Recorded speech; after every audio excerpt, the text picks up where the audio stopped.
प्रश्नावली 14.1 का 15वां सवाल है। ताश के 5 पत्तों, ठीक है, ताश के 5 पत्तों, ईंट का दहला, गुलाम, बेगम, बादशाह और इक्का। तो ताश के 5 पत्ते कौन कौन से हैं? ईंट का दहला है, ईंट का गुलाम, ईंट की बेगम, ईंट का बादशाह और ईंट का इक्का। ये 5 पत्ते हैं को पलट करके अच्छी प्रकार फेंटा जाता है। तो इन पांचों पत्तों को अच्छी तरह से मिक्स कर लिया जाता है, अच्छी तरीके से फेंटा जाता है, ठीक है। फिर इनमें से याद रक्षा एक पत्ता निकाला जाता है। फिर इन 5 पत्तों में से एक पत्ता देखे बगैर निकाला जाता है। तो पहला सवाल पूछ रहा है, इसकी क्या प्रायिकता है कि यह पत्ता एक बेगम है, ठीक है। 5 पत्तों में से एक पत्ता देखे बगैर निकाला जाता है।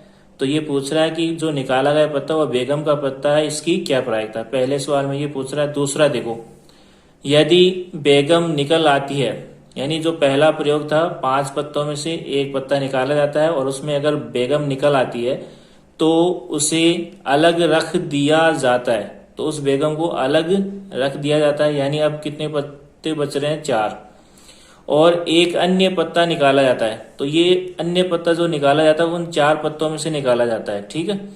इसकी क्या प्रायिकता है? आगे प्रश्न पूछ रहा है, इसकी क्या प्रायिकता है कि दूसरा निकाला गया पत्ता, जो उन 4 पत्तों में से एक पत्ता निकाला जा रहा है, वो निकाला गया पत्ता एक इक्का है, इसकी क्या प्रायिकता है। और दूसरे में हमें पूछा है जो निकाला गया पत्ता वो बेगम का पत्ता है, इसकी क्या प्रायिकता है, ठीक है। देखो पहला सवाल देखो, पहले सवाल में हमें यह पूछा है कि जो निकाला गया पत्ता वो बेगम का पत्ता है, इसकी क्या प्रायिकता है। तो सबसे पहले हम मान के चलेंगे, माना कि ई बराबर निकाले गए पत्ते का बेगम होना, ठीक है। माना कि ई बराबर निकाले गए पत्ते का बेगम का पत्ता होना, ठीक है। उसके बाद में हम लिखेंगे घटना ई के अनुकूल परिणाम, और ई क्या यहाँ पर? बेगम का पत्ता आना। तो घटना ई के अनुकूल परिणाम, और उसके बाद में लिखेंगे कुल संभव परिणाम। तो यहाँ पर कुल संभव परिणाम कितने होंगे? 5 होंगे, ठीक है। 5 कौन कौन से होंगे? क्योंकि हमारे पास 5 पत्ते हैं। ईंट का दहला, ईंट का गुलाम, ईंट की बेगम, ईंट का बादशाह और ईंट का इक्का। ये 5 पत्ते हैं, ठीक है। इन 5 पत्तों में से एक पत्ता यादृच्छा निकाला जाता है, यानी देखे बगैर निकाला जाता है। तो यहाँ पर कुल संभव परिणाम कितने हो गए? 5, ठीक है। 1 2 3 4 5, इन 5 पत्तों में से ही एक पत्ता निकाला जाता है। तो घटना ई के अनुकूल परिणाम कितने होंगे? तो घटना ई क्या है? यहाँ पर निकाले गए पत्ते का बेगम का पत्ता होना। तो इन 5 में से देख लो बेगम के कितने पत्ते हैं। इन 5 पत्तों में से बेगम का एक ही पत्ता है, ठीक है। इसलिए घटना ई के अनुकूल परिणाम कितने हो जाएंगे? 1। घटना ई के अनुकूल परिणाम कितने हो जाएंगे? 1, ठीक है। एक ही बेगम का पत्ता है। उसके बाद में हम लिखेंगे पीई बराबर घटना ई के अनुकूल परिणाम बटा कुल संभव परिणाम। ये सूत्र है। अब हमें क्या करना है? सूत्र में मान रखना है। तो पीई की जगह पीई, बराबर की जगह बराबर, घटना ई के अनुकूल परिणाम कितने हैं? 1। तो घटना ई के अनुकूल परिणाम, इसकी जगह कितना आ जाएगा? 1। उसके बाद में बट्टा का चिन्ह है, बट्टा का चिन्ह लगाओ। उसके बाद में क्या है? कुल संभव परिणाम। तो कुल संभव परिणाम कितने आ रहे हैं? 5। तो इसकी जगह कुल संभव परिणाम की जगह कितना आ जाएगा? 5। तो आंसर कितना आ गया? पीई बराबर 1/5। पी का मतलब यहाँ पर प्रायिकता, ई का मतलब बेगम के पत्ते का आना। तो बेगम के पत्ते का आना, उसकी प्रायिकता कितनी होगी? 1/5। ये हो गया 15वें का पहले का आंसर, ठीक है। 15वें के दूसरे में हमें क्या पूछा है कि जो पहला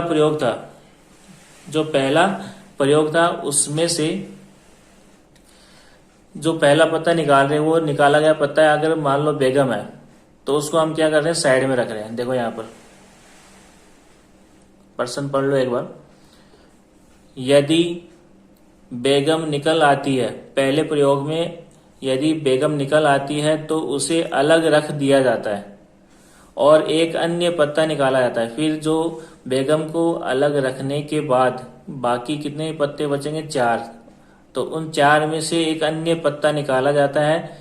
इसकी क्या प्रायिकता है कि दूसरा निकाला गया पत्ता एक इक्का है, ठीक है। पहला सवाल तो ये पूछा है। दूसरे के बी में पूछा है कि निकाला गया पत्ता बेगम का है। तो देखो सबसे पहले हम क्या लिखेंगे, निकाले गए पत्ते का इक्का होना। दूसरे के ए में क्या लिखेंगे, माना कि ई बराबर निकाले गए दूसरे पत्ते का इक्का होना। ठीक है, उसके बाद में हम क्या लिखेंगे, घटना ई के अनुकूल परिणाम, और उसके बाद में हम लिखेंगे कुल संभव परिणाम। देखो अगर बेगम का पत्ता हम साइड में रख देते हैं तो अब बाकी कितने पत्ते बचेंगे, 5 थे, 5 में से एक पत्ता साइड में रख रहे हैं, कौन सा पत्ता, बेगम का। अब कितने पत्ते बचे, 4। कौन कौन से, ईंट का दहला, ईंट का गुलाम, ईंट की बेगम बाहर आ गई। ठीक है, बाहर रख दिया उसको, तो बचा क्या, ईंट का बादशाह और ईंट का इक्का। ये 4 पत्ते बचे, ईंट का दहला, ईंट का गुलाम, ईंट का बादशाह, ईंट का इक्का। ठीक है, तो कुल संभव परिणाम तो कितने हो गए, 4। बेगम के पत्ते को बाहर रखने के बाद में कितने पत्ते बच रहे हैं, 4। कौन कौन से, ईंट का दहला, ईंट का गुलाम, ईंट का बादशाह और ईंट का इक्का। अब हमें लिखना है घटना ई के अनुकूल परिणाम, तो कितने होंगे घटना ई के अनुकूल परिणाम। ई क्या, यहाँ पर निकाले गए दूसरे पत्ते का इक्का होना। तो इन 4 में से इक्के वाले पत्ते कितने हैं, 1 है। ठीक है, तो यहाँ पे घटना ई के अनुकूल परिणाम कितने हो जाएंगे, 1, क्योंकि यहाँ इक्के वाले पत्ते 1 ही है सिर्फ। उसके बाद में हम लिखेंगे सूत्र, पी बराबर घटना ई के अनुकूल परिणाम बटा कुल संभव परिणाम। उसके बाद में सूत्र में मान रखेंगे पीई की जगह पीई, बराबर की जगह बराबर। घटना ई के अनुकूल परिणाम कितने हैं, 1, तो घटना ई के अनुकूल परिणाम की जगह कितना आ जाएगा, 1। उसके बाद में बट्टा का चिन्ह है तो यहाँ बट्टा का चिन्ह लगा दो। उसके बाद में कुल संभव परिणाम है तो यहाँ कुल संभव परिणाम कितने हैं, 4, तो कुल संभव परिणाम की जगह कितना आ जाएगा, 4। तो आंसर कितना आ गया, पी बराबर 1/4। ठीक है, ई का मतलब घटना है ई की, पी का मतलब प्रायिकता, घटना ई की प्रायिकता। ई क्या था, निकाले गए दूसरे पत्ते का इक्का होना, निकाले गए दूसरे पत्ते का इक्का होना। तो निकाले गए दूसरे पत्ते के इक्का होने की प्रायिकता कितनी है, 1/4। ठीक है, उसके बाद में देखो दूसरे के बी में क्या पूछा था, दूसरे के बी में पूछा था कि निकाले गए दूसरे पत्ते का बेगम का होना। देखो दूसरे के बी में हमें पूछा था, माना कि ई बराबर निकाले गए दूसरे पत्ते का बेगम का होना। ठीक है, बेगम के पत्ते का आने की प्रायिकता पूछ रहा है, तो हमने ई बराबर क्या मान लिया, निकाले गए दूसरे पत्ते का बेगम होना। ठीक है, उसके बाद में हम लिखेंगे घटना ई के अनुकूल परिणाम, और उसके बाद में लिखेंगे कुल संभव परिणाम। तो कुल संभव परिणाम कितने होंगे, 4। बेगम के पत्ते को अलग रखने के बाद में कुल कितने पत्ते बचे, 4। तो कुल संभव परिणाम कितने हो जाएंगे, 4। कौन कौन से, ईंट का दहला, ईंट का गुलाम, ईंट का बादशाह और ईंट का इक्का। तो ये 4 कुल संभव परिणाम होंगे। इनमें से एक पत्ता निकाला जाता है, तो प्रायिकता किसकी पूछ रहा है, निकाले गए पत्ते का बेगम होना। तो इन 4 में से बेगम के कितने पत्ते हैं, एक भी पत्ता नहीं है, इसलिए घटना ई के अनुकूल परिणाम कितने होंगे, 0। ठीक है, क्योंकि इन 4 में से बेगम का एक भी पत्ता नहीं है, इसलिए घटना ई के अनुकूल परिणाम कितने होंगे, 0। उसके बाद में हम लिखेंगे सूत्र,